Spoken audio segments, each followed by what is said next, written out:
After the fall semester, I was assigned a new roommate. My previous one had suddenly withdrawn from school without any explanation. By the time I had arrived back at my dorm for spring semester, my old roommate's items had been replaced with various new ones. I was definitely curious to see what kind of person I'd be paired with. I was sitting on my bed reading a book when the door slowly creaked open. My eyes glanced up as she walked in. Her hair was dark and covering her face. She had circle glasses covering her large eye bags, with a timid smile. My new roommate introduced herself as Samantha. I got up from my bed, introducing myself as Charlene, and held out my hand for her to shake. We didn't need to be best friends. We just needed to get along. That was the mindset that helped my previous roommate and I get through the first semester. I asked her what her major was, and she smiled, then answered simply, anatomy. That night, I realized Samantha talked in her sleep. It was barely above a whisper, but the room was so silent, I could make out the words clearly. I see you. I turned my body to face her, and realized she was sitting up in her bed. However, her eyes were closed, while her head was turned towards me. I knew she was probably asleep, but the whole situation just made me feel uneasy. As both of us started to get ready the next morning, I looked over at her and asked her if she knew she talked in her sleep. She laughed, then promptly told me she'd never spoken in her sleep before.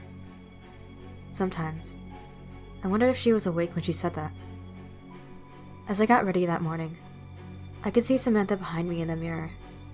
She was staring straight at my reflection. Later on that week, I was hanging out with my friends in the courtyard. Everything felt perfectly normal, until I saw a familiar silhouette walking past us. Although her hoodie was pulled over her head, I knew Samantha's eyes were clearly watching me. Her gaze sent shivers down my spine. I couldn't tell if it was a look of friendliness, disgust, or even envy. One day, Samantha told me she was gonna stay out late studying at the library and to not wait up for her. When she returned, I was trying my best to fall asleep, although it was hard to ignore the sound of the door creaking as it opened. Samantha tiptoed to my side of the room and lingered over my bed for a long time. She stayed silent, and I didn't dare to move. I was almost afraid of what would happen if she knew I was awake. I could hear the snap of her phone camera before she went to her bed and slept. When I woke up in the morning, there were strange bruises on my body. I wasn't a particularly active person, and I knew I wasn't getting injuries while I was awake. The only other person who was in my room that night was Samantha.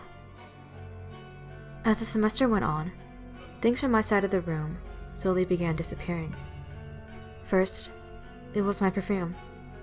Next, some of my clothes began to go missing. Then, I noticed my hairbrush was completely clean. Somehow all of my tangled hair was gone from it.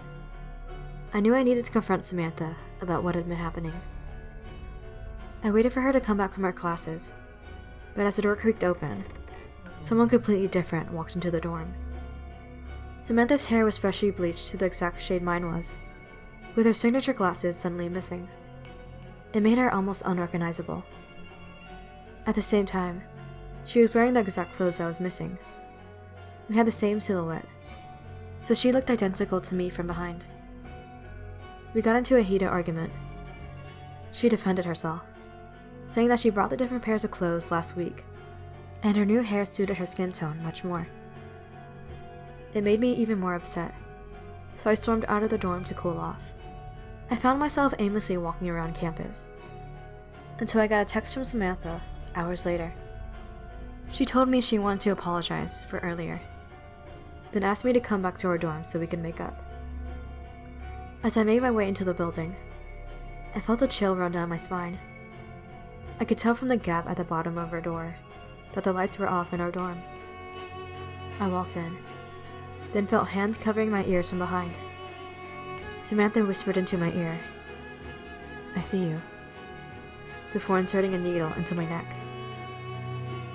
When I woke up, I tried to open my mouth, but it was sewn shut so tightly, I could only breathe through my nose. I recognized the room as one of the anatomy's building's labs. The bright light above me blinded my eyes. But I knew who was lingering over the operating table. Samantha put her fingers over my eyelids, forcing them shut. She reassured me that this would all be over soon. As she got her scalpel ready, I realized what operation she was doing. Samantha was going to take my face.